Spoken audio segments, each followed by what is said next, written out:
ఒకే రోజు 3 రాష్ట్రాల్లో పర్యటించిన ప్రధాని నరేంద్ర మోదీ. అరుణాచల్లో గ్రీన్ఫీల్డ్ ఎయిర్పోర్ట్ను ప్రారంభించిన ప్రధాని.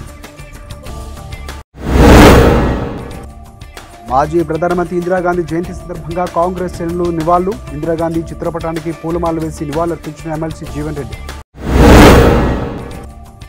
పార్లమెంటు శీతాకాల సమావేశాల షెడ్యూల్ విడుదల. డిసెంబర్ 7 నుంచి 29 వరకు జరగనున్న ఉభయ సభలు.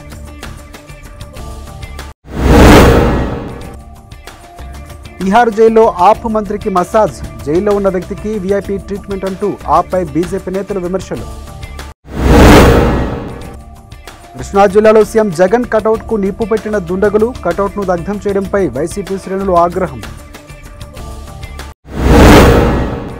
కాగజ్ నగర్ వేంపల్లి అనుకోడ గ్రామ శివార్లో పులి సంచారం కలకలం. 12 బృందాలతో కలిసి పెద్దపులి కోసం గాలిస్తున్న అటవీ శాఖ ఉన్నతాధికారులు. వయ్యలో నూతన హాస్టల్ భవనానికి విద్యాశాఖ మంత్రి శంకుస్థాపన. 12 నెలల్లో భవన నిర్మాణాన్ని పూర్తి చేస్తామన్న సవిత.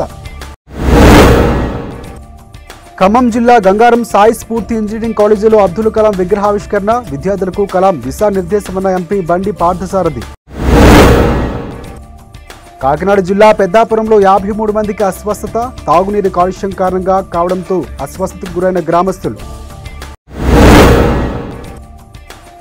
గవర్నర్పై మంత్రి ప్రశాంత్ రెడ్డి వివాదాస్పద వ్యాఖ్యలు. ఎమ్మెల్సీ కవిత ఇంటిపై బీజేపీ శ్రేణులు దాడి చేసినప్పుడు ఎక్కడికి వెళ్లారని ప్రశ్న.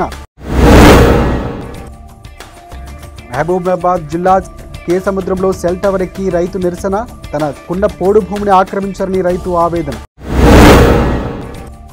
కనుల పండుగ బాలీవుడ్ స్టార్ హీరో అమీర్ ఖాన్ కుమార్తె నిశ్చితార్థం. ప్రియుడు నుపూర్ శేఖరతో అమీర్ ఖాన్ కూతురు వివాహం.